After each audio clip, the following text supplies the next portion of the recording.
There's a number of different scenarios where you're going to need wireless video transmission. One is for remote shooting.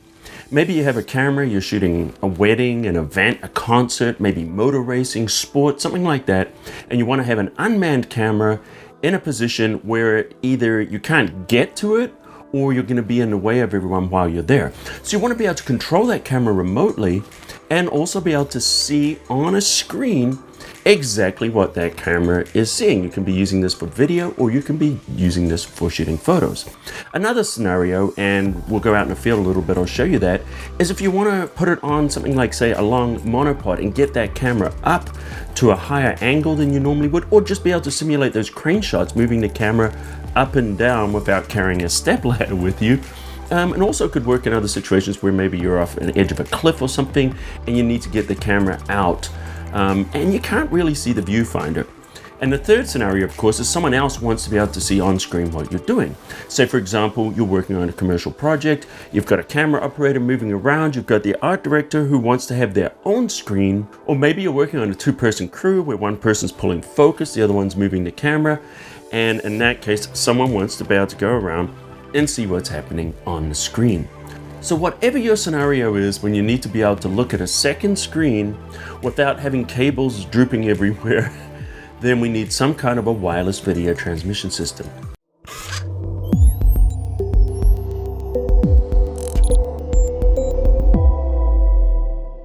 Now, most of the wireless video solutions, especially for HD, can be very expensive. This one is actually coming in at a consumer-prosumer level. It's $500 for the transmitter receiver. But let's have a look and see what we can do with these. So if we open the box, it's pretty simple what's inside. So what we have inside is the receiver and the transmitter units. And then we have a power cable and a couple of mounting adapters. So let me just pull these out right now. All right, so what you'll see in the box here is both of the units, and we've got 5 antennas, so that's one extra. So the way these work is, let's just get rid of the extra, take these caps off the end, and then we just screw on.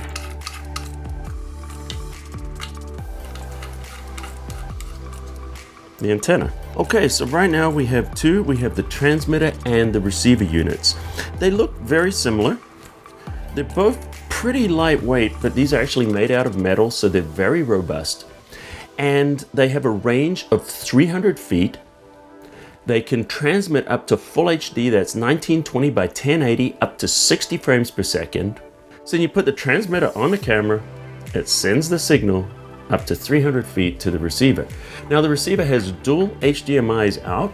That means I can plug 2 HDMI monitors. Anything that supports HDMI, could be a field monitor like a small HD, could be a large TV on wheels, could be whatever you want. You just output these 2 HDMI signals and you've got 2 screens. The other thing we have here on the transmitter, we have an input and an HDMI loop, and the loop enables us to attach a monitor directly to the transmitter. So that means that the camera operator can also have a remote screen, and then we can have 2 other screens off the receiver. Okay, so looking at these units here, the transmitter receiver units look very similar. Both of them have the toggle switch for on and off. They have the micro USB slot there for running firmware upgrades. We've got lights there. One light tells us we've got video, another one tells us we've got a link. We've got a channel selector, so of course we can change channels, so you can have multiple ones working at the same time. And then we've got the pairing buttons. So if you want to pair them, you can hold down these buttons and pair these together as a group. So as far as power, both of them have a 6 to 16 volt DC input. So that means Video Village, you can plug this into power and you don't really have to worry about it. You can power some of these off gimbals or different types of remote batteries. And they also work on batteries. Now these batteries use the standard MPF Sony batteries, and they come in 3 sizes. There's the very small 500 series. Then we have the 700 series, which is a little bigger. And then we have a very robust 900 series, which is the largest one. Now all of these batteries have exactly the same connectors, and any of them can attach onto here. Kind of the same ones. We go in a small HD monitor, portable lights. These are very common kind of battery. So the only difference is capacity. The larger one has a larger capacity, and obviously the smaller one is lighter but it's not going to last as long. So I'm going to give you a link underneath where you can grab some 900s on there. So essentially all we need to do is attach the battery on here. And I'm going to go for the lightest battery for the one that I'm going to put on the camera that I'm going to use on the gimbal.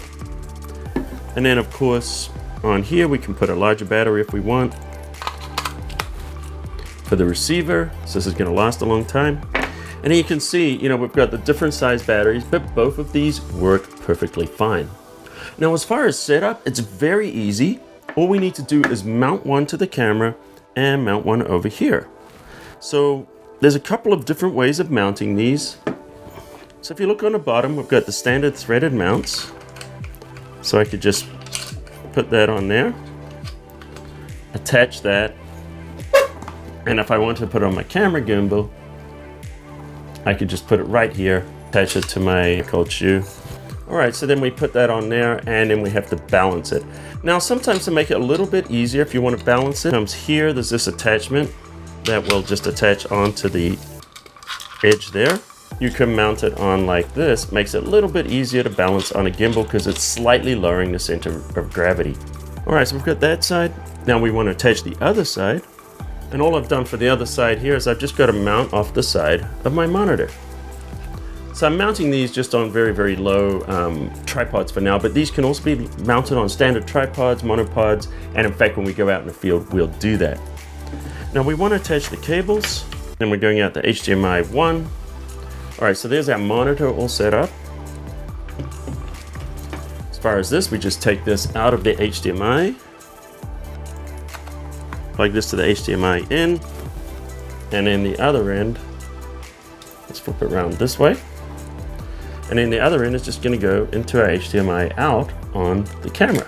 All right, all we need to do now is just turn these power switches on, and you'll see the little green light will come on. It'll turn red while it's pairing.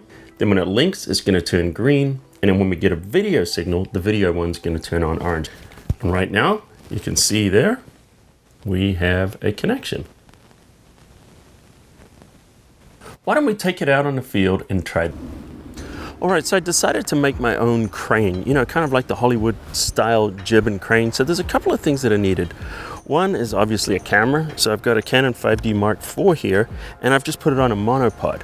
Now, the thing is, you also need to be able to control the camera and also need to be able to see what's happening. So as far as control, what I've done is I put a Zhiyun Crane 2 on here, which is the lightest gimbal that I know of, works really well. And as I lift this up and move it, I want to be able to tilt the camera to match. So what I've done is I've got the Zhiyun remote here. I've got that on there. So I can extend this and I can adjust the remote. Now, I really need to see what's going on screen. Could put it on a phone, but it's going to be a very small display and very laggy. So what I'm doing is I'm using the Hollyland MARS 300. So I have the transmitter mounted here on the camera. Now this can be mounted straight up, and it also comes with a bracket where I can lie it down. And the reason I'm lying it down is to just kind of reduce the height a little bit to make it easier to balance the gimbal, which to be honest is not that easy, especially with this long HDMI to HDMI mini cable. It was actually the shortest one I could get on short notice. So anyway, so what this is going to enable me to do is to be able to extend this, get the camera up. I'm going to be able to control the camera from the remote. I'm going to be able to move it around and get those kind of JIB shots. And then I'm going to be transmitting the signal wirelessly over here. And I've just got another monopod, and I've got a small HD monitor here, which is attached to the Hollyland MARS 300 receiver. Now the receiver is just attached through the HDMI, and then I'm going to be able to watch it through there. So why don't we start all this up and see how it works. So the first thing I'm going to do is I'm just going to turn on my monitor. Let's just get that monitor on. I'm going to turn on my receiver, and I'm also going to turn on my transmitter. I want to get the transmitter and the receiver on nice and early because it takes a little moment for these two to pair. And you can see here, this is starting to fire up. So the next thing I want to do is obviously turn my camera on, and I'm just going to check and make sure I've got a signal. And there we go. All right, so that's attached. You can see now it's transmitting. I can see that on the monitor. I'm actually going to turn it around so I can see the monitor nicely. And the other thing I'm going to do is I'm going to take off my sunglasses so I can see it a little clearer. All right, so we know that's working. The next thing I want to do is I want to turn on my gimbal here, and this will give me some stabilization. So let me just turn that on.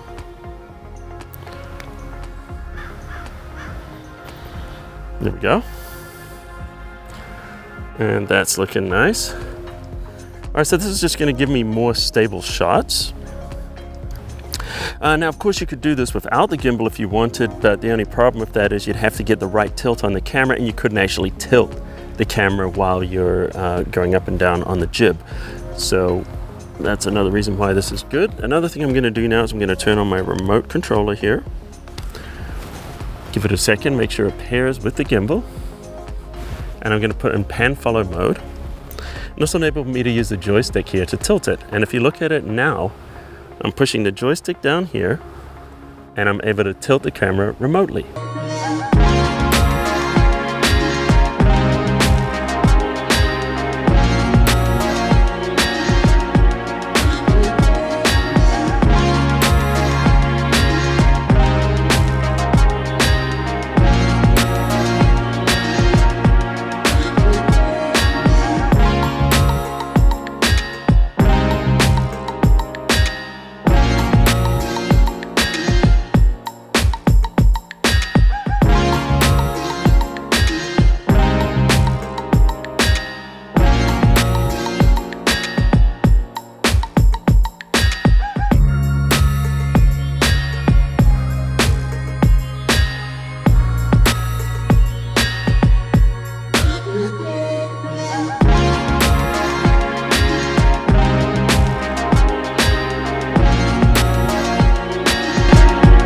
And worth mentioning too, the Zhiyun Crane just did a firmware, I think it's 1.77, and now you can do vortex mode and also FPV mode, which means as you move it, the camera can tilt and you can move it in any direction, kind of a 360-degree direction, and it's going to stay stable. Put this up where you can see the monitor right now. I'm going to grab the camera and I'm just going to grab the gimbal. And I'm going to walk and we're going to see what kind of range we can get. So I'm just going to start recording on here. And we're just going to start walking.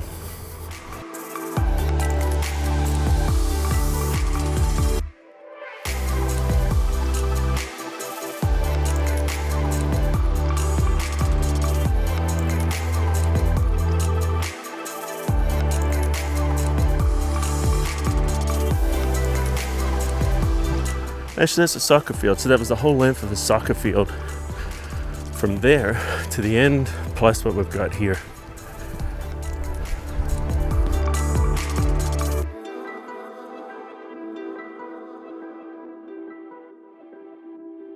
All right, guys, so there you get a little bit of an idea. This is the Hollyland MARS 300. You get a little bit of an idea there, the range it can do. And you could do different things. Say, for example, you wanted to do drag racing. You could put this on the tree. You can remote control it. You can see here on this monitor exactly what's going on. You could use it just to get it above a fence or get it above a crowd, just to kind of hold that up there. You could move this around as a crane. You could put it on a tripod. There's a lot of different scenarios where you might want to get the camera remote and you want to have an HD signal coming wirelessly. Now this is full HD. All right, let's have a quick summary. As far as the quality of the transmission, you could see it was excellent. We had a good, crisp, clean signal. I walked over the entire length of a soccer field and we didn't even get a single glitch or any interference or anything like that. It was crisp the whole time there and back. And that was with this down flat like this and not up, where the antenna is obviously being higher. You're gonna get an even stronger signal. The other thing I noticed is latency. It was pretty good on latency. In fact, let me show you here. I'll turn this camera around, up and down. You can see that the latency is very low. Latency is how much delay happens from what this sees by the time it gets to the monitor. And the latency is pretty low. Even when I went a long distance, the latency was also very low, which is really important so you don't miss the shot. I noticed that using it with both the Canon 5D Mark IV and the Sony a7 III, it worked really well. Personally, I prefer the Sony a7 III when I'm mounting the transmitter on it, just because it's a little bit lighter for the gimbal. Now, of course, I have the transmitter mounted on top of the camera. I could attach it to the gimbal, and particularly if I use a Crane 3, it actually has a mount built in. So, you know, I would actually recommend taking this off the camera, putting it down on the gimbal, even taping it on there if you need to. that will help you with balancing. The other thing is, you'll notice here I'm using a very, very short cable. When I went out on the field, I only had that long cable, and that also caused a little bit of problems with balance with the gimbal. So overall, considering a lot of the higher end products from Hollyland run, $1,500, $2,000, $3,000 and up for video transmission, getting this die-cast set here, which looks really solid, works really well for $500, does bring it within reach of individual filmmakers and creators. So if you have the need for wireless transmission of both HD video and audio over a decent amount of distance, I highly recommend the Hollyland MARS 300. And my test has worked out really well, and I'm looking forward to using this more in the future. So anyway, guys, if you like these kind of tech reviews, hit the subscribe button right now, become part of our cafe crew. I do a new video every single week. Ring that notification bell so you know when I upload. So anyway, guys, I'd love to hear your comments about the MARS 300. Drop your comments and questions underneath. I'll do my best to answer them. So anyway, guys, I hope you liked this video. If you did, smash the like button into dust. And until next time, I'll see you at the cafe.